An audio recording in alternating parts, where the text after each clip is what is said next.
నా పోలీస్ మొగుడు పార్ట్ 16. ఓహ్, సరే ఒప్పుకుంటాను. కానీ జాగ్రత్తగా డ్రైవింగ్ చెయ్యి. ఎందుకంటే నేను బ్లైండ్ అవతారం ఎత్తుకుంటున్నాను కదా నీ విషయాలన. కాబట్టి నిన్ను గైడ్ చేయలేను. ముఖ్యంగా నానమ్మ కూడా మనతో ఉంటుంది. అలాగే నువ్వు ఉన్న సిచ్యువేషన్ కూడా దృష్టిలో ఉంచుకొని జాగ్రత్తగా డ్రైవింగ్ చెయ్యి. కానీ నీకు ఏమైనా ఇబ్బంది లేదా స్ట్రెస్ అయితే నేనే డ్రైవింగ్ చేస్తాను. అండ్ నేను ఇందాక చెప్పినట్టుగా ఇదే నీ first driving and last driving అవ్వాలి అని సీరియస్నెస్ కి కేరింగ్ యాడ్ చేస్తూ చెప్పాడు ఆదిత్య. ఆదిత్య తన మాట ఒప్పుకుంటాడో లేదో అని పైకి ఎంత ధైర్యంగా మాట్లాడినా కానీ లోపల ఎంతగానో భయపడిన కీర్తన ఇప్పుడు ఆదిత్య ఒప్పుకోవటంతో పక్కన ఎవరు ఉన్నారు, చుట్టూ ఉన్న పరిస్థితులు ఏమిటి అని గమనించకుండా ఆదిత్య ఒప్పుకున్నాడు అనే సంతోషంలో ఆమాంతం ఆదిత్యను హక్ చేసుకున్నది. కీర్తన చేసిన పనికి అన్నపూర్ణ గారు కంగారుగా చుట్టూ చూస్తూ ఉంటే ఆదిత్య మాత్రం లోపల నవ్వుకుంటూ పైకి మాత్రం ముఖం గంభీరంగా పెట్టాడు. థ్యాంక్స్ ఆదిత్య, నా విష్ని తీరుస్తున్నందుకు అని మరింతగా పట్టు బిగిస్తూ చెప్పింది కీర్తన. అది నా బాధ్యత. కానీ నువ్వు కాస్త డిస్టెన్స్ మెయింటైన్ చేయి తింగరి. ఎక్కడ ఉన్నావో మర్చిపోయావా అని ఆదిత్య అనగానే అప్పుడు కీర్తనకు తాను ఎక్కడ ఉన్నదో గుర్తుకు వచ్చి ఆదిత్య నుంచి దూరం జరిగి ఆదిత్య వైపు చూస్తూ ఒక నవ్వు నవ్వింది. దంతాలు తలతల మెరుస్తున్నాయి కానీ పద, నన్ను గుడ్డివాడిని చేసి డ్రైవింగ్ చెయ్యాలి అని తెగ ఉబలాటంగా ఉన్నది కదా తమరకు అన్నాడు ఆదిత్య. తమరికి ఏమిటి ఆదిత్య కొత్తగా అంటూ ఆదిత్య వెంట బయటకు నడిచింది కీర్తన. ఆదిత్య ముఖం సీరియస్ గా ఉన్నా కానీ మాటల్లోని చనువుని అలాగే సరదాని గమనించిన అన్నపూర్ణ గారు నిజంగా ఒకరు లేకపోతే మరి ఒకరు ఉండలేరు. కీర్తన ఆదిత్యాన్ని ఏమీ మార్చలేదు. కానీ ఈ ప్రేమ ఉంది చూడు, ఎంతటి మాయనైనా చేస్తుంది. అదే కదా నా మనవుడిని ఇంతలా మార్చింది. ఇప్పుడు చాలా సంతోషంగా సరదాగా జీవితంలోని ప్రతి క్షణాన్ని ఆస్వాదిస్తున్నాడు అని తన చెయ్యి పట్టుకుని జాగ్రత్తగా నడిపిస్తూ ఉన్న ఆదిత్యాన్ని చూస్తూ మనసులో అనుకున్నారు. బయటకు వచ్చిన ఆదిత్య అన్నపూర్ణ గారిని బ్యాక్ సీట్ లో జాగ్రత్తగా కూర్చోపెట్టి కీర్తన దగ్గరకు వచ్చి నువ్వు సింగిల్ కాదు అన్న విషయం గుర్తుంచుకొని చాలా కేర్ఫుల్ గా డ్రైవ్ చేస్తావు కదా అన్నాడు. చేస్తాను ఆదిత్య, నమ్మకం ఉంచు నా మీద అని చెప్పింది కీర్తన. ఇలాంటి టైంలో కావాల్సింది నమ్మకం కాదు అన్నాడు ఆదిత్య. మరి అని అడిగింది కీర్తన. ఏమి లేదులే కాని కారు ఎక్కు అని కారు డోర్ ఓపెన్ చేశాడు ఆదిత్య. కీర్తన కూర్చున్నాక సీటు బెల్ట్ తానే పెట్టి లెఫ్ట్ సైడ్ కు వచ్చి కూర్చొని కీర్తనకి కొన్ని జాగ్రత్తలు చెప్పాడు. అవి కీర్తనకు తెలిసినప్పటికీ ఆదిత్య చెప్తూ ఉన్న జాగ్రత్తల వెనుక అతని ప్రేమ కేరింగ్ గమనించి ఆదిత్య వైపు అలానే చూస్తూ ఉన్నది కీర్తన. ఆలస్యం ఎందుకు, ఇక నా కళ్లకు గంతలు కట్టేసి అనగానే కీర్తన కట్టి కారు స్టార్ట్ చేసి చాలా కేర్ఫుల్ గా డ్రైవ్ చేస్తూ ఉన్నది. తన భార్యకు ఇచ్చిన మాట వలన కళ్లకు గంతలు కట్టుకొని వాటికి రెస్ట్ ఇచ్చినా కాని తన మెదడుకు అలాగే చెవులకు రోజు కంటే ఇంకా ఎక్కువ పని చెప్పాడు ఆదిత్య. ఎంతైనా పోలీస్ కదా, అందులో మళ్ళీ వెరీ కేర్ఫుల్ హస్బెండ్ కదా. కీర్తన ఓ కంట ఆదిత్యను గమనిస్తూనే చాలా స్మూత్ గా డ్రైవింగ్ చేస్తూ ఉన్నది. కొన్ని నిమిషముల తర్వాత కీర్తన తన డ్రైవింగ్ కి ఫుల్ స్టాప్ పెట్టింది.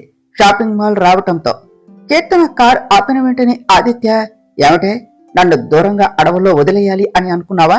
అందుకే కదా నాకు ఈ కళ్ళకు ఇలా గంతలు కట్టింది అన్నాడు. ఎందుకు అలా అనిపించింది మీకు అని అడిగింది కీర్తన. ఈ పాటికి ఇంటికి వెళ్లి హాయిగా తినేసి బచ్చునే వాళ్ళం, అలాంటిది ఇంకా కారులో ఉండేసరికి అనుమానం వచ్చింది అన్నాడు ఆదిత్య. ఎంతైనా పోలీస్ కదా, మాటిమాటికి అనుమానం రావటం సహజమే. కానీ ఆదిత్య, నువ్వు అన్నట్టుగా అడవుల్లో వదిలేయాలి అనుకుంటే వెహికల్ సౌండ్స్ ఎందుకు వినపడతాయి, ఒకసారి గమనించు అన్నది కీర్తన. పర్వాలేదు కీర్తన, నాతో ఉన్నందుకు నీకు 50% తెలివి పెరిగితే ఇప్పుడు నా పిల్లలు నీ కడుపులో పడ్డాక ఆ 50 నుంచి 100ని క్రాస్ చేసింది అనుకుంటా అన్నాడు ఆదిత్య. అంటే నాకు అసలు 1% కూడా తెలివి లేదు అంటారా? నేను పెద్ద దద్దిని అంటారా ఇప్పుడు అన్నది కీర్తన. చచ్చా, ఎంతైనా నువ్వు నా పిల్లానివి కదా, నేను అంత త్వరగా నిజం ఒప్పుకోలేను. ఒకవేళ ఒప్పుకున్నా నీ ముందు అనలేను, ఎందుకంటే నువ్వు ఫీల్ అవుతావు కదా అని అమాయకంగా అన్నాడు ఆదిత్య. అప్పటి నుండి వీళ్ళని చూస్తూ ఉన్న అన్నపూర్ణ గారు, మీకంటే ఆ టామ్ అండ్ జెర్రీ నయం కదా, కనీసం కొంచెం సేపైనా సరదాగా కలిసి ఉంటాయి. కానీ మీరు మాత్రం ఒక్క క్షణం దొరికితే చాలు అదే పెద్ద మహాప్రసాదం లాగా ఫీల్ అయ్యి గొడవ పడుతున్నారు. ఏమే, వాడికి అంటే తెలియదు, కానీ ఇలాంటి సమయంలో నోటికి ఎక్కువ పని చెప్పకూడదు అని తెలియదాన్ని నీకు? ఇంకోసారి ఇలా చిన్నపిల్లల గొడవ పడితే మాత్రం కీర్తన, నిన్ను పుట్టింటికి పంపించేస్తాను అని వాళ్ళ వీక్నెస్ మీద దెబ్బ వేశారు అన్నపూర్ణ గారు. అన్నపూర్ణ గారు అలా అనగానే ఆదిత్య గళ్లకు గంతలు కట్టుకున్నా కూడా కీర్తనతో పాటుగా అన్నపూర్ణ గారి వైపు చూశాడు. వాళ్ల ముఖంలోని భావాలు అర్థమయ్యే వీళ్లను కాస్త సైలెంట్ గా ఉంచాలి అంటే ఇదే సరియైన మార్గం అని లోపల అనుకుని, ఏమిటి నా వైపు చూస్తున్నారు, కారు దిగండి అని కొంచెం గట్టిగా అన్నారు. ముందు తాను మాట్లాడిన మాటలకి వార్నింగ్ అనే బిరుదు ఇవ్వటం కోసం కీర్తన, నా కళ్ళకి విముక్తి కలిగించి కాస్త అన్నాడు ఆదిత్య. ఇప్పుడు కాదు ఆదిత్య, లోపలికి వెళ్ళాక అని ఇద్దరు అన్నపూర్ణ గారి మాటలు దృష్టిలో ఉంచుకొని చాలా సౌమ్యంగా మాట్లాడుకున్నారు. పర్లేదు, నా వార్నింగ్ కానీ వార్నింగ్ బాగానే పనిచేసింది అని అనుకున్నారు అన్నపూర్ణ గారు ఆదిత్య కీర్తన మాట తీరు గమనించి. ముందుగా కీర్తన అన్నపూర్ణ గారు కారు దిగి మెల్లిగా ఆదిత్యను కారు నుంచి దింపారు. నా తింగర పెళ్ళం లాంటి పెళ్ళం ఎవరికి దొరకదు నానమ్మా. జనాలకు ఇబ్బంది కలిగితే పోలీసోళ్లు చూసుకోవాలి, కానీ ఇక్కడ నా పెళ్ళం పోలీసైన నన్నే ఇబ్బంది పెడుతూ ఉన్నది అని చేతికి ఏదో తగలటంతో అది కారు డోరు అని భావించి డోరు వేస్తూ అన్నాడు ఆదిత్య. షాపింగ్ మాల్ లోపలి వరకు ఆదిత్యను చాలా జాగ్రత్తగా తీసుకుని వచ్చి, ఇప్పుడు మీరు కళ్ళు తెరవచ్చు ఆదిత్య అని చెప్పింది కీర్తన. నేనేమి నా అంతటి నేను కళ్ళు మూసుకోలేదు కీర్తన అన్నాడు ఆదిత్య. హో సారీ అని ఆదిత్య కళ్లకు విముక్తి కలిగించింది కీర్తన. ఆదిత్య కళ్ళు నలుపుకొని పూర్తిగా కళ్ళు తెరిచి చుట్టూ చూడగానే తనకు అర్థమైనది ఎక్కడ ఉన్నాడు అన్న విషయం. కీర్తన వైపు చూసేసరికి తాను నవ్వుతూ కనిపించటంతో ఇక్కడికి ఎందుకు వచ్చామో అర్థమయ్యి వెంటనే కీర్తనను హక్ చేసుకుని, నువ్వు నాకు ఇప్పుడు షర్ట్ కొనిస్తావా కీర్తన అని సంతోషంగా అడిగాడు. అవును ఆదిత్య అని అతని చుట్టూ చేతులు వేస్తూ చెప్పింది కీర్తన. వాళ్ళు ఇద్దరు ఉన్న పొజిషన్ చూసి కీర్తన అని అన్నపూర్ణ గారు పిలవటంతో ఇద్దరు దూరం జరిగారు. సారీ నానమ్మ అన్నాడు ఆదిత్య. నాకు కాదు కన్నయ్య చెప్పవలసింది అంటూ నవ్వారు అన్నపూర్ణ గారు. ఆ నవ్వు వెనుక ఉద్దేశం అర్థమయ్యి ఆదిత్య కామ్గా ఉన్నాడు. ఆదిత్య పదండి అన్న కీర్తన మాటతో ముగ్గురు మెన్స్ సెక్షన్ వైపు వెళ్లారు. ఆదిత్యకు ఇరుపక్కల అన్నపూర్ణ గారు కీర్తన ఉండి, ఈ షర్టు బాగుంటుంది, ఆ షర్టు బాగుంటుంది అని ఆదిత్యకు దగ్గరగా ఉండి చెక్ చేస్తూ ఉంటే, ఇంతకు ముందు ఎప్పుడూ కూడా అనుభవించని ఆ మూవ్మెంట్ ని మనసారా అనుభవిస్తూ ఆ అనుభవం నుంచి వచ్చే అనుభూతి మాత్రమే కాకుండా పోటీ పడుతూ మరి తనకు షర్ట్స్ సెలెక్ట్ చేస్తూ ఉన్న కీర్తన అన్నపూర్ణ గారి ప్రేమను కూడా ఫీల్ అవుతూ ఉన్నాడు ఆదిత్య. ఎప్పుడూ కూడా షాపింగ్ మాల్లో అడుగు పెట్టింది లేదు.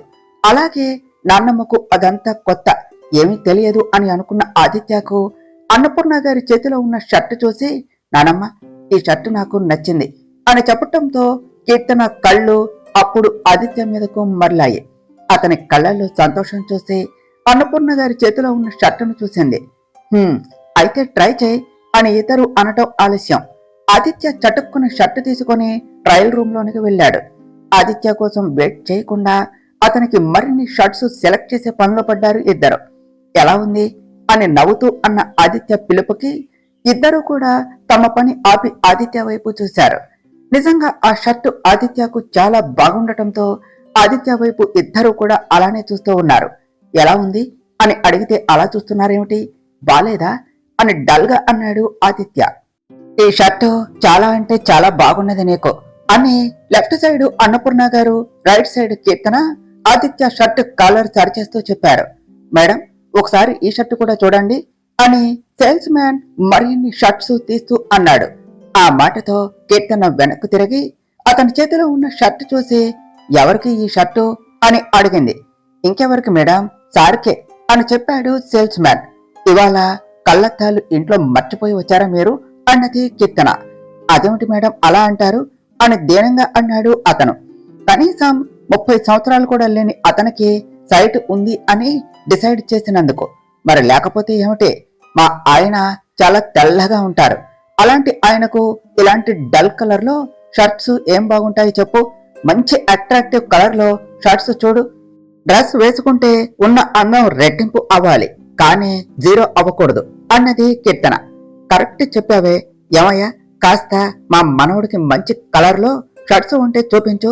వాడు వేసుకుంటే ఇలా కొట్టొచ్చేలా ఉండాలి, రంగు కానీ డిజైన్ కానీ అని తనకు తెలిసిన భాషలో చెప్పారు అన్నపూర్ణ గారు. తన జీవితంలో ఇప్పటి వరకు తన డ్రెస్ తాను కొనుక్కున్న ఆదిత్య వచ్చే పెళ్ళమైనా తాను కోరుకున్న విధంగా షర్ట్ కొనివ్వాలి అని అనుకున్నాడు.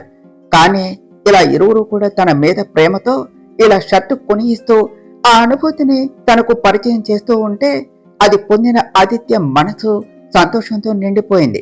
ఒక చిన్నపిల్లవాడిలా ఆదిత్యకు ఒక గంట సేపు సెలక్షన్ కి తీసుకుని మరి అతనికి మంచిగా సెట్ అయ్యే షర్ట్స్ తీసుకున్నారు. పనిలో పని అన్నట్టుగా ఆదిత్య వాళ్లకు శారీస్ తీసుకున్నాడు. కీర్తనకి మాత్రం స్పెషల్ గా తీసుకున్నాడు. కారణం పెళ్లి అయినప్పటి నుంచి తనకు మనస్ఫూర్తిగా ఏమీ కొని ఇవ్వలేదు. తన సంపాదన అసలు తన అర్థంగి కోసం ఖర్చు పెట్టిందే లేదు. మరియు ఇప్పుడు కీర్తన తనకు ఇచ్చిన ప్రమోషన్ ఇవన్నీ దృష్టిలో పెట్టుకుని కీర్తనకు స్పెషల్ శారీ తీసుకున్నాడు. ఉదయం బ్రేక్ఫాస్ట్ చేసి గుడికి వచ్చిన వాళ్లకు ఇప్పుడు షాపింగ్ వలన ఆ బ్రేక్ఫాస్ట్ డైజెస్ట్ అయ్యి లంచ్ టైం అని గుర్తు చేయడంతో రెస్టారెంట్ కు వెళ్లి బిర్యానీ తినేసి ఇంటికి వచ్చి అలసిన కారణంగా ఒక నిద్ర తీశారు. సాయంత్రం కరెక్ట్ గా గంట కొట్టినట్టుగా ఈవినింగ్ 4 కాగానే కాఫీ తాగే అలవాటు మంచి నిద్రలో ఉన్న కీర్తనను డిస్టర్బ్ చేసింది. మెలకువ రావటంతో కళ్ళు తెరిచిన కీర్తనకు ఎప్పటిలా తన చుట్టూ చేతులు వేయకుండా ప్రెగ్నెన్సీ కారణంగా కేవలం పొట్టపై చేయి వేసి హాయిగా బచ్చున్న ఆదిత్య కనిపించడంతో బాడీ కదిలించకుండా అతని ఎద వరకు ఉన్న ఆమె తలను మాత్రమే పైకి ఎత్తి ఆదిత్యను మురిపెముగా చూసుకున్నది. అతని ముఖంలో సంతోషం కొట్టొచ్చినట్టు కనపడగానే మనసులో ఏదో తెలియని సంతోషం. అలాగే ఆదిత్యను చూస్తూ అంటి అండకుండా అతని పెదవులపై చిన్నగా కిస్ చేసి తన పొట్ట మీద ఉన్న ఆదిత్య చేతిని మెల్లగా తీసింది. అతని నిద్రను డిస్టర్బ్ చేయటం ఇష్టం లేక లేచి ఫేస్ వాష్ చేసుకుని కిచెన్ లోనికి వెళ్ళింది. కాఫీ అలాగే స్నాక్స్ కోసం.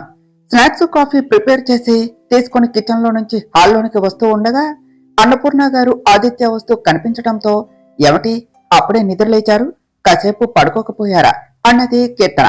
ఏ నేను లేకుండా నువ్వు ఒకదానివే మెక్కుదాం అనుకుంటున్నావా అని కారులో అన్నపూర్ణ గారు ఇచ్చిన వార్నింగ్ మర్చిపోయి అన్నాడు ఆదిత్య. కీర్తన కూడా మర్చిపోయినప్పటికీ ఆదిత్య సెటైర్ కి ఇంకో సెటైర్ వేద్దాము అని నోరు తెరవగానే అన్నపూర్ణ గారిని చూసి తన కళ్ళు తన మెదడుకు ఇన్స్ట్రక్షన్స్ చేసేసరికి ఆ మెదడు కీర్తనకు సూచనలు ఇచ్చేసరికి కీర్తన వారి గిల్లి గజ్జాలకు కాస్త సెలవు ఇచ్చే మీరు లేకుండా నేను తింటానా ఆదిత్య, అది కూడా మీరు ఇంట్లో ఉండగా అని చాలా మృదువుగా మాట్లాడింది. కీర్తన కూడా ఆదిత్యకు సటైర్ వేస్తే ఇద్దరికీ కాస్త భయం పెడదాము అని డైలాగ్లు రెడీగా పెట్టుకుంటే కీర్తన మృదువైన మాట తీరు చూసి అన్నపూర్ణ గారు ఆ డైలాగ్లని భద్రంగా దాచుకున్నారు, ఫ్యూచర్ లో ఉపయోగపడతాయి అన్న ధీమాతో. కీర్తన సమాధానం విని ఆదిత్య నొసలు చిట్లించి ఇందాక నాతో మాట్లాడింది అతను నా పెళ్ళమేనా? నేను సైలెంట్ గా ఉంటే రెచ్చగొట్టి మరి నాతో గొడవ పడే కీర్తన ఇప్పుడు నేను అలా మాట్లాడినా కూడా అంత చిన్నగా సౌమ్యంగా సమాధానం ఇచ్చిందేమిటి? ఏమై ఉంటుందబ్బా అని మనసులో అనుకుంటూ కీర్తన వైపు చూసేసరికి కీర్తన నవ్వుతూ సోఫాలో కూర్చొని ఉన్న అన్నపూర్ణ గారికి స్నాక్స్ అండ్ కాఫీ ఇస్తూ కళ్ళతోనే అన్నపూర్ణ గారిని చూపించేసరికి ఆదిత్యకి అప్పుడు మొత్తం అర్థమయ్యి కీర్తన వైపు కొరకొరా చూస్తూ అన్నపూర్ణ గారి పక్కన కూర్చున్నాడు. కీర్తన లోపల నవ్వుకుంటూ అతని వంతు స్నాక్స్ అండ్ కాఫీ ఇచ్చి అన్నపూర్ణ గారికి మరి ఒక వైపు కూర్చొని అప్పుడే లేచారేమిటండి, నేనే కాఫీతో మిమ్మల్ని లేపుదాము అని లేపలేదు అని స్వయంగా చేసుకున్న కాఫీని ఆస్వాదిస్తూ అడిగింది. నేను లేవలేదు, నీకోసం డాక్టర్ దగ్గర అపాయింట్మెంట్ రెడీగా ఉంది అంటూ అలారం గుర్తు చేస్తూ నా నిద్రని డిస్టర్బ్ చేసింది అన్నాడు ఆదిత్య. కీర్తన మాట్లాడేలోపే అన్నపూర్ణ గారు కన్నయ్య డాక్టర్ దగ్గర దీని విషయంలో చాలా జాగ్రత్తలు తీసుకో, మనం చెప్తే దీనికి భయం లేదు కదా, కనీసం డాక్టర్ భయం అయినా ఉండాలి కదా అన్నారు. నేను కూడా అదే అనుకున్నా నానమ్మ అని చెప్పాడు ఆదిత్య. ఎప్పుడు ఉందండి అపాయింట్మెంటు అని అడిగింది కీర్తన. ఇంకొక 1 అవర్లో, కాసేపు అయ్యాక రెడీ అవ్వు వెళదాం అన్నాడు ఆదిత్య. అలాగే అన్నది కీర్తన. రూమ్ లో మీరు లేకుండా నేను ఎప్పుడైనా తిన్నానా? ఇందాక అలా అంటున్నారు ఎందుకు అని రెడీ అయ్యి తన కోసం వెయిట్ చేస్తూ ఉన్న ఆదిత్యాన్ని చూస్తూ అడిగింది కీర్తన. అమ్మయ్యా, నోటికి పని చెప్పావా? నువ్వు అలా సిన్సియర్ గా ఉంటే ఇది నా పెళ్ళమేనా అని డౌట్ వచ్చింది తెలుసా అన్నాడు ఆదిత్య. అయితే మరి ఇప్పుడు తీరిందా అని అతని పక్కన కూర్చుంటూ అడిగింది కీర్తన. నన్ను రెచ్చగొట్టి మరి నాతో తిట్లు తింటావు కదా, సో ఇప్పుడు నాకు కన్ఫర్మ్ అయింది ఇది నా పెళ్ళామే అని కీర్తన బుగ్గ గిల్లుతూ చెప్పాడు ఆదిత్య. సంతోషం కాని వెళదామా ఇక అని కీర్తన వెటకారంగా అనేసరికి ఆదిత్య ఏమీ మాట్లాడకుండా కాంగా కీర్తన అడుగుల్లో జత కలిపాడు. కీర్తనను చెక్ చేయడానికి డాక్టర్ వెళ్లారు. ఆదిత్య వెయిటింగ్ చేస్తూ ఉన్నాడు. తనకు రైట్ సైడ్ వాల్ పైన కిడ్ పిక్ కనిపించేసరికి చిన్నగా నవ్వుతూ, నా జీవితంలో ఇలాంటి ఒక రోజు వస్తుంది అని తెలుసు, కానీ మరీ ఇంత త్వరగా వస్తుంది అని అస్సలు అనుకోలేదు. ఇప్పటి వరకు నేను ఎలాంటి సంతోషాలను అనుభవించకుండా నా జీవితాన్ని పరిపూర్ణంగా మార్చుకుంటే కీర్తన నా జీవితంలోనికి వచ్చి నేను కోల్పోయిన అన్నింటినీ నాకు ఇచ్చి నా జీవితాన్ని సంపూర్ణం చేసింది. ఇప్పుడు పిల్లల రూపంలో నా అమ్మ నాన్నలని నాకు ఇస్తూ నిజమైన సంతోషాన్ని ఇస్తుంది. నా జీవితంలో ఇన్కంప్లీట్ అనేది లేకుండా అన్ని ఫుల్ఫిల్ చేస్తూ నా చిరునవ్వుకి కారణం అయింది అని అనుకున్నాడు. చెకప్ కంప్లీట్ అవటంతో అప్పుడే డాక్టర్ కీర్తన వచ్చారు. కీర్తన రావటం చూసి కీర్తనకు చెయ్యి అందించి, డాక్టర్ అంతా ఓకే కదా అని అడిగాడు ఆదిత్య. మిస్టర్ ఆదిత్య, కీర్తన ఇప్పుడు సెకండ్ మంత్ లో ఉన్నది. బేబీ డెవలప్ స్టార్ట్ అయ్యే స్టేజిలో ఉన్నది. కావున తనని చాలా కేర్ గా చూసుకోవాలి. అండ్ వన్ మోర్ థింగ్, తను చాలా వీక్ గా ఉన్నది. ఇలా ఉంటే చాలా కష్టం అవుతుంది. బేబీని క్యారీ చేయలేదు. ఫస్ట్ తను వెయిట్ లో స్ట్రాంగ్ అయ్యేలా చేయండి. మదర్ ఆరోగ్యంగా ఉంటే ఆటోమేటిక్ గా బేబీ కూడా ఆరోగ్యంగా ఉంటుంది. And every month checking compulsory. Third month లో స్కానింగ్ ఉంటుంది. నేను ప్రిస్క్రిప్షన్ లో మెడిసిన్స్ తో పాటు మంచి డైట్ కూడా రాస్తున్నాను. మీ వైఫ్ ఆరోగ్యంగా ఉండటం కోసం, అలాగే వెయిట్ గెయిన్ అవటం కోసం దాన్ని ఫాలో అవ్వండి అని ప్రిస్క్రిప్షన్ రాస్తూ చెప్పారు డాక్టర్. థ్యాంక్ యూ డాక్టర్ అని ప్రిస్క్రిప్షన్ తీసుకుంటూ చెప్పాడు ఆదిత్య. కారులో మార్నింగ్ ఏమో ఫ్రెష్ అవ్వకుండా నా చుట్టూ తిరిగి బ్రేక్ఫాస్ట్ కాస్త లంచ్ చేస్తావు, తర్వాత తింటావో తినవో కూడా తెలియదు. ఇక నైట్ అయితే ఒకసారి నా కోసం వెయిట్ చేస్తావు, ఇంకోసారి ఆకలికి తట్టుకోలేక ముందే తింటావు. అందుకే ఇలా వీక్ గా ఉన్నావు. ఇప్పటి నుంచి అలాంటివేమీ చెల్లవు. నీ మనసులో ఉన్న నా గురించి ఆలోచించకుండా నీ బొజ్జలో ఉన్న మన బేబీ గురించి ఆలోచించైనా నువ్వు టైం టు టైం ఫుడ్ తీసుకోవాలి కీర్తన అని ప్రేమగా ఆర్డర్ వేశాడు ఆదిత్య. అతని ప్రేమకు లోపలే మురిసిపోతూ, అలాగే ఆదిత్య, ఇకపై ఫుడ్ అసలు స్కిప్ చేయను, ప్రామిస్ అని గిల్లికిజ్జాలకు దిగకుండా అంతే ప్రేమగా చెప్పింది కీర్తన. ఆదిత్య ఏమీ మాట్లాడకుండా డ్రైవింగ్ మీద కాన్సన్ట్రేషన్ చేశాడు. తను అనుకున్న ప్లేస్ రావటంతో డ్రైవింగ్ కి బ్రేక్ వేశాడు. ఇదేమిటి ఆదిత్య ఇక్కడ ఆపావు, ఏమైనా కావాలా అని ఆదిత్య మార్ట్ దగ్గర కారు ఆపటం చూసి అడిగింది కీర్తన. నాకు కాదు, నా వైఫ్ కి. మీరు కాస్త సహాయం చేస్తారా నాకు అన్నాడు ఆదిత్య. ఏంటా లాంగ్వేజ్ అన్నది కీర్తన. నా భాషకు ఏమైంది ఇప్పుడు అని సీట్ బెల్ట్ తీసి కారు దిగుతూ అన్నాడు ఆదిత్య. ఇదిగో ఇలా మాట్లాడాలి. ఇందాక అలా మాట్లాడితే ఎవరో స్ట్రేంజర్ అన్న ఫీలింగ్ వచ్చింది నాకు అని ఆదిత్య దిగటంతో తాను కూడా కారు దిగుతూ చెప్పింది కీర్తన. ఇదే ఫస్ట్, ఇదే లాస్ట్, ఇంకోసారి అనను కాని పద లోపలికి అని కీర్తన చేయి పట్టుకుని లోనికి దారి తీశాడు ఆదిత్య. అసలు మీకు మార్ట్కి చాలా దూరం, అలాంటిది నా కోసం వచ్చారు అంటే నేనంటే మీకు ఎంత ప్రేమండి అన్నది కీర్తన. భార్య మీద ప్రేమ లేకుండా ఉంటుందా ఎవరికైనా? డాక్టర్ వెయిట్ కోసం డైట్ రాసిచ్చారు కదా, సో కావలసినవి తీసుకోవటం కోసం ఇక్కడికి వచ్చాము. కాస్త మార్ట్ నుంచి బయటకు వెళ్లే వరకు ఆ నోటికి పని చెప్పకు, నీ కళ్ళకు మాత్రమే పని చెప్పు అని కీర్తన కోసం కావలసినవి అన్నీ తీసుకున్నాడు ఆదిత్య. ఆదిత్య చెప్పినట్టుగా ఆ మార్ట్ నుంచి బయటకు వచ్చే వరకు కీర్తన తన నోటికి పని చెప్పకుండా ఆ కళ్ళకు మాత్రమే పని చెప్పింది. అది కూడా ఆదిత్య వైపు మురిపెముగా చూడటం. ఏమన్నారు కన్నయ్య డాక్టర్ అని ఒక చేతిలో బ్యాగు, ఇంకో చేతిలో కీర్తన చేతిని పట్టుకుని లోనికి వస్తూ ఉన్న ఆదిత్యను చూసి అడిగారు అన్నపూర్ణ గారు. ఇప్పుడు సెకండ్ మంత్ అంటానానమ్మా, అలాగే కీర్తన చాలా వీక్ గా ఉందంట. ఇలా అయితే బేబీని క్యారీ చేయలేదు. తాను వెయిట్ గెయిన్ అవ్వాలి అని డాక్టర్ గారు డైట్ రాశారు. అందుకే నా చేతిలో ఈ బ్యాగ్ ఉన్నది అని సోఫాలో కూర్చుంటూ చెప్పాడు ఆదిత్య. సమయానికి తింటే కదరా అది, అందుకనే అలా ఉన్నది. ఇంతకీ లోపల ఉన్నోళ్ళు ఎలా ఉన్నారంట అని అడిగారు అన్నపూర్ణ గారు. వాళ్ళు పర్ఫెక్ట్ నానమ్మా, ఇప్పటి నుండే బేబీ డెవలప్ అవుతుంది అంట కదా. సో కీర్తన హెల్దీగా అవ్వాలి అని చెప్పారు నానమ్మ. దీనికి అస్సలు మనం అంటే భయమే లేదు నానమ్మ. అందుకనే తనకు నచ్చింది చేస్తుంది. నీకు చాలాసార్లు చెప్పాను, ఇంటి పెద్ద మనిషిగా నీ భయం అయినా మెయింటైన్ చెయ్యి అని. కానీ నువ్వేం చేశావు? దానితో ఫ్రెండ్షిప్ చేశావు. నువ్వే చెప్పు, ఫ్రెండ్స్ కి ఎవరైనా భయపడతారా? అందుకనే ఇకపై నా పెళ్ళానికి నా భయం అయినా ఉండేలా చేస్తాను అన్నాడు ఆదిత్య. కీర్తన మాత్రం ఏమీ మాట్లాడకుండా కామ్గా ఆదిత్య పక్కన కూర్చున్నది.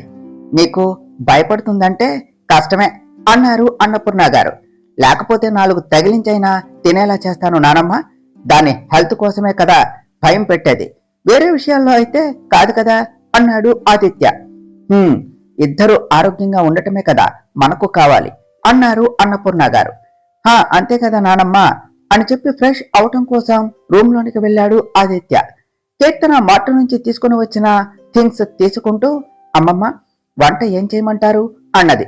అన్నపూర్ణ గారు మాట్లాడేలోపే, ఆదిత్య నువ్వు చేయనవసరం లేదు, వరాలు చేస్తుంది. అసలు నువ్వు చేసే పని అది మాత్రమే, అది కూడా అప్పుడప్పుడే. ఎక్కువగా వరాలునే కదా చేసేది, ఇకపై కూడా వరాలునే చేస్తుంది. కావాలి అంటే నువ్వు ఫిజికల్ గా స్ట్రాంగ్ అయితే వంటనే కాదు మొత్తం వర్క్ నువ్వే చెయ్యి, నేను నిన్ను అస్సలు ఆపను అని చెప్పి రూమ్ లోనికి వెళ్ళాడు ఆదిత్య. చూసావా అమ్మమ్మ ఏమంటున్నాడో మీ పోలీస్ మనవడు, ఒక్క వంట తప్ప నేనేమీ చెయ్యనంట, అది కూడా అప్పుడప్పుడు మాత్రమే అంట అన్నది కీర్తన. నువ్వు ఇలా ప్రతిదానికి నోటికి పని చెప్తే నువ్వు తినేని కొంచెం నీ వాగుడికే సరిపోతుందే. అయినా వాడు అన్నది నిజమే కదా. కానీ కీర్తన, నువ్వు వాడు చెప్పిన దాంట్లో ముఖ్యమైనది వదిలేసి అనవసరమైంది పట్టుకొని నోరేసుకొని పడిపోతున్నావేమిటి? నీ గురించే కదా చెప్పింది. నీ విషయంలో ఎంత శ్రద్ధగా ఉన్నాడో కనిపించడం లేదా నీకు అన్నారు అన్నపూర్ణ గారు. నాకు తెలియదా అమ్మమ్మ, ఆయన మరి అలా సైలెంట్ గా ఉంటే నాకేం తోచదు, అందుకని ఇలా అని చెప్పింది కీర్తన. తగ్గించుకుంటే మంచిది, నువ్వు కూడా వెళ్ళి ఫ్రెష్ అయ్యిరా, వరాలు ఆల్రెడీ వంట చేసింది అన్నారు అన్నపూర్ణ గారు. అని చెప్పి వెళ్ళింది కీర్తన. ఏమిటి నీకే తెచ్చుకున్నావా పాలు, నాకు తేలేదా అని పాల గ్లాస్తో లోనికి వస్తూ ఉన్న కీర్తనని చూస్తూ అడిగాడు ఆదిత్య. నాకా? నేనసలు పాలు తాగను అని మీకు తెలుసు కదా, ఎప్పటిలాగే నేను తీసుకొచ్చింది మీకే అని చెప్పింది కీర్తన. ఆదిత్య ఏమీ మాట్లాడకుండా కామ్గా కిందకు వెళ్ళాడు. ఈ టైంలో ఈయన ఎక్కడికి వెళ్తున్నాడు అని ఆదిత్య వెనకాలే వెళ్ళింది కీర్తన. తన వెనకే వస్తూ ఉన్న కీర్తన అడుగుల శబ్దం విని, నువ్వెక్కడికి వస్తున్నావు, రూమ్ లోనికి వెళ్ళు అని కొంచెం సీరియస్ గా ఆర్డర్ వేశాడు. కీర్తన మళ్ళీ మెట్లు దిగటం ఇష్టం లేక. ఇన్ని రోజులలో ఆదిత్య తనతో అలా సీరియస్ గా మాట్లాడటం ఇదే మొదటిసారి. ఎదురు సమాధానం ఏమీ ఇవ్వకుండా కామ్గా వెనక్కు తిరిగి రూమ్ లోనికి వచ్చేసింది. ఆదిత్య కిచెన్ లోనికి వెళ్లి కీర్తన కోసం పాలు తీసుకుని వచ్చాడు. ఇకపై నీ మొబైల్ కు కాకుండా నీకు నువ్వే కొంచెం టైం ఇచ్చుకో అని మొబైల్ చూస్తూ ఉన్న కీర్తనని చూస్తూ చెప్పాడు ఆదిత్య. నా కోసం ఆలోచించటానికి నువ్వు ఉన్నావు కదా ఆదిత్య అన్నది కీర్తన. అన్ని విషయాల్లో ఏమో కానీ నిద్ర విషయంలో నేను ఏమీ చేయలేను కదా, అది స్వతహాగా నువ్వు చేయవలసిన పని. రోజుకు కనీసం 1 అవర్ అయినా నువ్వు రెస్ట్ తీసుకోవాలి కీర్తన. ఆ పని ఈ పని అంటూ ఏది నెత్తి మీద వేసుకోకు. అలాగే టైం పాస్ అవటం లేదు అని నీ నోటికి పని చెప్పి నానమ్మ బుర్ర తినకు. నేను ఇంట్లో లేకపోయినా కూడా ఎవ్రీ మినిట్ నీ విషయంలో అప్డేట్స్ తెలుసుకుంటూనే ఉంటాను. కాబట్టి కాస్త అల్లరి తింగర వేషాలు తగ్గించు. ఇదిగో పాలు తాగు అన్నాడు ఆదిత్య. పాలా? నీకు తెలుసు కదా ఆదిత్య, నాకు అలవాటు లేదు అని అన్నది కీర్తన. నాకు తెలుసు, కానీ ఇప్పుడు అలవాటు చేసుకోవాలి, తప్పదు. తాగు, డైలీ నాతో పాటు నువ్వు కూడా తాగవలసిందే. పాలు తాగకుండా అస్సలు నిద్రపోకు అని కీర్తన పాలు తాగటం కోసం సీరియస్ గా ఆర్డర్ వేశాడు ఆదిత్య. ఆదిత్య ఏమి చేసినా చెప్పినా తన కోసమే, తన మీద ఉన్న ప్రేమతోనే చేస్తున్నాడు అని అర్థమయ్యి అల్లరి చేయకుండా వద్దు అనకుండా బుద్ధిమంతురాలిగా పాలు తాగేసింది కీర్తన. ఇదేమిటి, నేను చెప్పిన ప్రతి మాట వింటుంది, అది కూడా ఎదురు చెప్పకుండా, నేనేమి భయపెట్టకుండానే. అయినా అలా వెంటనే వింటే నాకే మంచిది, లేకపోతే కీర్తనకు నేనంటే భయం కలిగించటం నాకు ఇష్టం లేదు అనుకున్నాడు ఆదిత్య. రోజులు వేగంగా గడిచాయి. కీర్తనకు ఇప్పుడు 5వ నెల. ఒకప్పుడు అసలు ఇంట్లో వాళ్లతో స్పెండ్ చెయ్యాలి అంటే ఆదిత్యకు అస్సలు టైం లేకపోయేది. కానీ ఇప్పుడు ఇంట్లో ఉన్న కొద్ది సమయంలోనే కీర్తన విషయంలో కేర్ తీసుకుంటూ ఉన్నాడు. తనతో అస్సలు సరదాగా గొడవ పట్టడం లేదు. ఆర్డర్ వేసి మరి తన పనులేమీ చేయించుకోవటం లేదు. మార్నింగ్ భయపెట్టో బలవంతం చేసో తనతో పాటే కీర్తన బ్రేక్ఫాస్ట్ చేసి టాబ్లెట్ వేసుకునేలాగా చేస్తున్నాడు. ఆఫ్టర్నూన్ ఎంత బిజీగా ఉన్నా కూడా కాల్ ఆర్ మెసేజ్ ద్వారా కీర్తనకు లంచ్ గుర్తు చేస్తున్నాడు. నైట్ తన కోసం వెయిట్ చేయొద్దు అని ఆర్డర్ వేసేసరికి కీర్తన టైంకు తిని టాబ్లెట్స్ వేసుకుని పడుకుంటున్నది. ఆదిత్య వచ్చి తనను లేపి పాలు తాగిచ్చి పడుకోపెడుతున్నాడు. సమయం దొరకగానే కీర్తనతో వాకింగ్ చేయిస్తున్నాడు. డాక్టర్ ఇచ్చిన డైట్ ని పర్ఫెక్ట్ గా ఫాలో అవుతూ కీర్తనని అలాగే తన కడుపులో ఉన్న బేబీని ఫిజికల్ గా స్ట్రాంగ్ చేశాడు. బేబీ మూవ్మెంట్స్ ని ఇద్దరు ఫీల్ అవుతూ చాలా సంతోషంగా ఉన్నారు. కీర్తనకి 3rd మంత్ ఉన్నప్పుడు స్కానింగ్ చేశారు. కీర్తనతో పాటు తాను కూడా వెళ్ళాడు చెకింగ్ రూమ్ లోనికి. స్క్రీన్ పైన బేబీని ప్రేమగా మురిపెంగా ఎంతసేపు చూశాడు ఆదిత్య. అప్పటి నుంచి రోజు నైట్ పడుకునే ముందు ఒకసారి రిపోర్ట్స్ ముందు వేసుకుని బేబీని చూస్తూ ఉంటాడు. ఈ టైంలో తన పేరెంట్స్ తో కలిసి ఉండాలి అని ఉన్నప్పటికీ ఆదిత్య అస్సలు పంపలేదు. కారణం అక్కడ తాను లేకపోతే కీర్తన తన గురించి తాను అస్సలు పట్టించుకోదు అని. కీర్తనకి మనసులో ఉన్నప్పటికీ ఆదిత్య కోసం ఆలోచించి ఆ విషయంలో కాంప్రమైజ్ అయ్యింది. ఎలాగో శ్రీమంతంకు వెళ్లి ఇక అక్కడే ఉండాలి కాబట్టి అని. ఒకరోజు నైట్ కీర్తన లే పాలు తాగు అని చెప్పి కీర్తన కళ్ళు తెరిచింది కూడా గమనించకుండా పాలు టేబుల్ పై పెట్టి స్కానింగ్ రిపోర్ట్స్ చేతిలోనికి తీసుకున్నాడు ఆదిత్య. కీర్తన లేచి పాలు తీసుకుని తాగుతూ మొదలెట్టారా అప్పుడే అని స్కానింగ్ రిపోర్ట్స్ లో బేబీ ఇమేజ్ ని ప్రేమగా టచ్ చేస్తూ ఉన్న ఆదిత్యని చూస్తూ అడిగింది కీర్తన. నా బేబీ నా ఇష్టం కీర్తన, నువ్వు దీన్ని పరిశీలనగా చూసావా అన్నాడు ఆదిత్య. ఎందుకు అని అడిగింది కీర్తన. నాకెందుకు మన దగ్గరకు డాడీ కాకుండా అమ్మ వస్తుంది అని అనిపిస్తుంది అని తల ఎత్తకుండా చూపుని బేబీ వైపు ఉంచి మాట్లాడుతూ ఉన్నాడు ఆదిత్య. అలా ఎలా చెప్తున్నారు మీరు అని పాలు తాగటం కంప్లీట్ అవటంతో బెడ్ దిగి సోఫాలో ఉన్న ఆదిత్య పక్కన కూర్చుంటూ అడిగింది కీర్తన. సాధారణంగా కూతురు డాడీ పోలికలతో కొడుకు తల్లి పోలికలతో పుడితే అదృష్టం అంటారు కదా. ఈ రిపోర్టులో బేబీ అచ్చం నాలాగే ఉన్నది. మదర్స్ కి కూతుర్ల కంటే కొడుకే ఎక్కువ ఇష్టం కదా. సో అలా చూసుకుంటే నా బేబీగా నా మదర్ వస్తున్నట్టే కదా అన్నాడు ఆదిత్య. చెప్తున్నంతసేపు ఆదిత్యాన్ని చూస్తూ ఉన్నది కీర్తన. మీరు అత్తయ్య మామయ్యల కోసం చాలా వెయిటింగ్ కదా అన్నది. అవును, చాలా అంటే చాలా. ఈ వెయిటింగ్ కేవలం మా అమ్మా నాన్నలను చూడటానికి మాత్రమే కాదు అన్నాడు ఆదిత్య. మరి అని అడిగింది కీర్తన. మన ప్రేమకు ప్రత్యేకగా మారిపోతూ ఉన్న మన బేబీ కోసం అని చెప్పాడు ఆదిత్య. మిమ్మల్ని చూస్తుంటే అర్థమవుతుంది మీరు ఎంత సంతోషంగా ఉన్నారో, అలాగే ఎంతలా వెయిట్ చేస్తున్నారో అని అన్నది కీర్తన. అని గ్యాప్ ఇచ్చి, అవును కీర్తన, నేను లేకపోతే నిన్ను అలాగే మన బేబీని జాగ్రత్తగా చూసుకోగలవా అన్నాడు ఆదిత్య. అంటే నన్ను అమ్మ వాళ్ళ ఇంటికి పంపిస్తున్నారా అని ఒక పక్క సంతోషం మరి ఒకవైపు బాధతో అడిగింది కీర్తన. నువ్వు ఎక్కడికి వెళ్లేది లేదు, నేను వెళ్ళాలి అన్నాడు ఆదిత్య. ఎక్కడికి అని అడిగింది కీర్తన. వైజాగ్ ప్రొఫెషనల్ పరంగా వెళ్లేది. ఎన్ని రోజులు కాదు, జస్ట్ 3 days అంతే అని చెప్పాడు ఆదిత్య. ఏమిటి జస్ట్ 3 days? అంతేలే, అందరూ అంతే. మొదట్లో ఉన్నంత ప్రేమగా చివరి వరకు ఉండనే ఉండరు అన్నది కీర్తన. నువ్వు టాపిక్ మార్చి నాతో గొడవ పడాలి అని చూడకు కీర్తన, అడిగిన దానికి సమాధానం చెప్పు అన్నాడు ఆదిత్య. మీరు లేకుండా నేను అస్సలు ఉండలేను. ఉండేదాన్నే అయితే అమ్మ వాళ్ళ దగ్గరకు వెళ్తాను కదా అని చెప్పింది కీర్తన.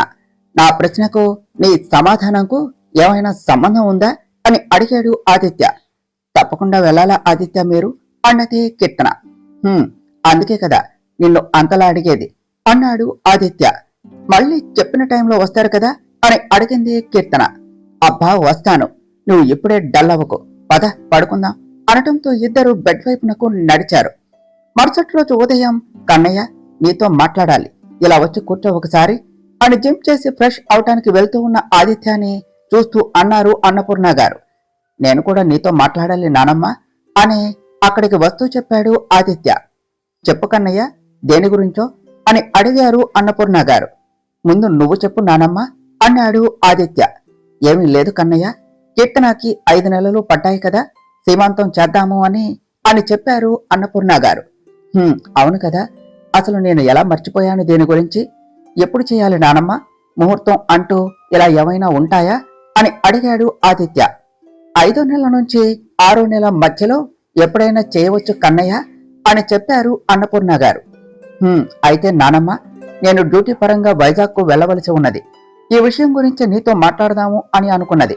రావటానికి 3 రోజుల సమయం పడుతుంది. వచ్చాక సీమంతం చేద్దాం కీర్తనకు అన్నాడు ఆదిత్య. అలాగే కన్నయ్య, ఇంతకీ దానికి చెప్పావో వైజాగ్ గురించి అన్నారు అన్నపూర్ణ గారు. చెప్పాను నానమ్మ, నేను లేని ఎన్ని రోజులు నిన్ను అలాగే బేబీని జాగ్రత్తగా చూసుకుంటావా అని కూడా అడిగాను. కానీ ఏం సమాధానం చెప్పటం లేదు. అది ఎలా ఉంటుందో ఏమో అని నాకు భయంగా ఉన్నది నానమ్మ. దాని హెల్త్ గురించి పట్టించుకుంటుందా లేదా అని అన్నాడు ఆదిత్య. కన్నయ్య, కడుపుతో ఉన్న ఏ ఆడపిల్లకైనా భర్తతో ఉండాలి అని, భర్త పక్కనే ఉండాలి అని ఉంటుందిరా. ఇక మన కీర్తన గురించి ప్రత్యేకంగా చెప్పవలసింది ఏమీ లేదు. కానీ ఒక పోలీసుగా నీకు కూడా బాధ్యతలు ఉంటాయి కదా కన్నయ్య. నువ్వు ఏమీ ఆలోచించకుండా వెళ్ళిరా, నేను చూసుకుంటాను దాన్ని చాలా జాగ్రత్తగా. 3 రోజులే కదా, ఎక్కువ రోజులు ఏమీ కాదు కదా. నువ్వు చెప్పినట్టుగా నువ్వు వైజాగ్ నుంచి రాగానే గ్రాండ్ గా సీమంతం చేద్దాం, సరేనా అన్నారు అన్నపూర్ణ గారు. అలాగే నానమ్మ అన్నాడు ఆదిత్య. వెళ్ళి ఫ్రెష్ అవ్వు అని చెప్పారు అన్నపూర్ణ గారు. రూమ్లోకి వచ్చిన ఆదిత్యకు ఫ్రెష్ అయ్యి సోఫాలో కూర్చొని ఏదో ఆలోచిస్తూ ఉన్న కీర్తన కనిపించడంతో, తొందరగా లేచావేమిటి అని అడిగాడు ఆదిత్య. మీ లగేజ్ ప్యాక్ చేశాను ఆదిత్య, ఫ్రీ ఉన్న టైంలో కాల్ చేయండి. నా గురించి ఏమీ ఆలోచించకండి, నేను బాగుంటాను. అలాగే మన బేబీని కూడా చాలా బాగా చూసుకుంటాను. హ్యాపీ జర్నీ అని ఆదిత్య వైపు చూడకుండా మాట్లాడుతూ ఉన్నది కీర్తన. ఏమిటి ఇంట్లోనే సెండ్ ఆఫ్ ఇస్తున్నావు అని అడిగాడు ఆదిత్య. నేను మీతో రాలేను కదా, రావాలి అని ఉన్నా మీరు రానివ్వరు అన్నది కీర్తన. ఈ టైంలో జర్నీ అవసరమా చెప్పు అన్నాడు ఆదిత్య. అందుకే ఇక్కడే సెండ్ ఆఫ్ ఇస్తున్నా అని చెప్పింది కీర్తన. కీర్తన, నీకొక విషయం చెప్పాలి అని ఆమె పక్కన కూర్చుంటూ అన్నాడు ఆదిత్య. మీరేం చెప్తారో నాకు తెలుసు. నా హెల్త్ అలాగే మన బేబీ హెల్త్, ముఖ్యంగా అమ్మమ్మ గురించి అన్నది కీర్తన. అవేవీ కాదు, నాకు నీ విషయంలో నమ్మకం ఉన్నది, నువ్వు చూసుకుంటావు అనే. నేను చెప్పేది ఏమిటి అంటే, నేను వైజాగ్ నుంచి వచ్చాక నీకు సీమంతం చేద్దాము అని చెప్పింది నానమ్మ అన్నాడు ఆదిత్య. అవునా అని అప్పటి వరకు ఉన్న బాధ పోయి మెరిసే కళ్ళతో అడిగింది కీర్తన. కీర్తన ముఖంలో సంతోషం చూసి ఆమె నుదుటిపై ప్రేమగా ముద్దు పెట్టి, అవును, చాలా అంటే చాలా గ్రాండ్గా చేస్తున్నాను అని చెప్పాడు ఆదిత్య. అయితే నేను మీకోసం కాదు, ఆ రోజు కోసం ఎదురు చూస్తూ ఉంటాను అన్నది కీర్తన. హలో మేడం, నేను వచ్చాకే నీ సీమంతం, నేను లేకుండా ఎలా అన్నాడు ఆదిత్య. మీరు వచ్చాకనే కాని వెళ్ళి ఫ్రెష్ అవ్వండి అని ఆదిత్యకు టవల్ ఇస్తూ చెప్పింది కీర్తన. కీర్తన, నేను కాల్ చేస్తూ ఉంటాను, టాబ్లెట్స్ టైంకి వేసుకో, అలాగే నైట్ తప్పకుండా పాలు తాగి పడుకో. నేను లేను కదా అని అస్సలు స్కిప్ చేయకు. అలాగే నేను ఎలాగైతే నీకు పర్ఫెక్ట్ గా డైట్ మెయింటైన్ చేస్తున్నానో నువ్వు కూడా అలాగే చెయ్యి, సరేనా అని కీర్తనకు బ్రేక్ఫాస్ట్ తినిపిస్తూ చెప్పాడు ఆదిత్య. అబ్బా ఆదిత్య, ఇలానే కంటిన్యూస్ గా చెప్తారా, విని విని బోర్ కొడుతుంది అన్నది కీర్తన. నువ్వు నా గురించి ఆలోచిస్తూ వాటిని మర్చిపోవద్దు అని మరీ మరీ చెప్పేది అని బ్రేక్ఫాస్ట్ కంప్లీట్ అవటంతో హ్యాండ్ వాష్ చేసుకొని బొద్దుగా అయిన కీర్తనాని కళ్ళల్లో నింపుకుంటూ కొంచెం బయటకు కనిపిస్తూ ఉన్న బేబీ బాంపుని ముద్దాడి, బాయ్ కీర్తన అని కీర్తనను గట్టిగా హక్ చేసుకొని కిందకు వచ్చి అన్నపూర్ణ గారికి జాగ్రత్తలు చెప్పి వైజాగ్ బయలుదేరాడు ఆదిత్య. ఆదిత్య పక్కన లేకపోయేసరికి ఈ 3 రోజులు చాలా కష్టంగా గడిచింది కీర్తనకు. అలాగే వైజాగ్ లో ఉన్న ఆదిత్యకు కూడా అంతే. ఆదిత్య లేకపోయినా కూడా ఆదిత్య చెప్పినట్టుగా హెల్త్ విషయంలో చాలా కేర్ తీసుకున్నది. టైంకు తిని టాబ్లెట్ వేసుకుంటూ రెస్ట్ తీసుకున్నది. ఆదిత్యకు టైం దొరికినప్పుడల్లా కీర్తనకు కాల్ చేసి మాట్లాడి ఎప్పటికప్పుడు జాగ్రత్తలు చెప్పేవాడు. ఇంకొన్ని గంటలు అయితే ఆదిత్య వెళ్లి 3 రోజులు అవుతుంది. ఇక రేపు వస్తాడు. రాగానే సీమంతం అని ఆనందంగా అనుకుంటూ ఉన్న కీర్తనకు ఆదిత్య దగ్గర నుంచి కాల్ వచ్చింది. కీర్తన కాల్ ఆన్సర్ చేయడమే ఆలస్యం. తింగరి, నేను రేపు ఉదయం కల్లా నీ ముందు ఉంటాను. ఎల్లుండి జరిగే ఫంక్షన్ కి అన్ని సిద్ధం చేసుకో అన్నాడు ఆదిత్య. నిజంగా అని అడిగింది కీర్తన. నిజమే పిచ్చిదానా, అన్నాడు ఆదిత్య. హా, త్వరగా రండి, మిస్ యూ అన్నది కీర్తన. మీటూ కీర్తన, స్టార్ట్ అయ్యాక మళ్ళీ కాల్ చేస్తాను, బాయ్ అని కాల్ కట్ చేశాడు ఆదిత్య. ఇంకొన్ని గంటల్లో ఆదిత్య తన ముందు ఉంటాను అని ఆదిత్య కాల్ చేసి చెప్పటంతో కీర్తన తన సంతోషం అన్నపూర్ణ గారితో పంచుకోవటం కోసం కిందకు వస్తూ ఉన్నది. సంతోషంలో స్లిప్ అయ్యి మెట్లపై నుంచి కింద పడిపోయింది. అంత ఎత్తు నుంచి ఫోర్సుగా నేలకు తాకేసరికి పొట్ట మీద చెయ్యి పెట్టుకుని నొప్పితో బాధపడుతూ ఉన్నది. తర్వాత ఏమి జరిగిందో నెక్స్ట్ పార్ట్లో తెలుసుకుందాం ఫ్రెండ్స్. డియర్ ఫ్రెండ్స్, మీకు గనుక ఈ కథ నచ్చినట్లయితే మీ అభిప్రాయాలను కామెంట్ రూపంలో తెలియచేయండి. ఈ వీడియోను లైక్ చేయండి, షేర్ చేయండి, మా ఛానల్ను సబ్స్క్రైబ్ చేసుకోండి ఫ్రెండ్స్. Thank you.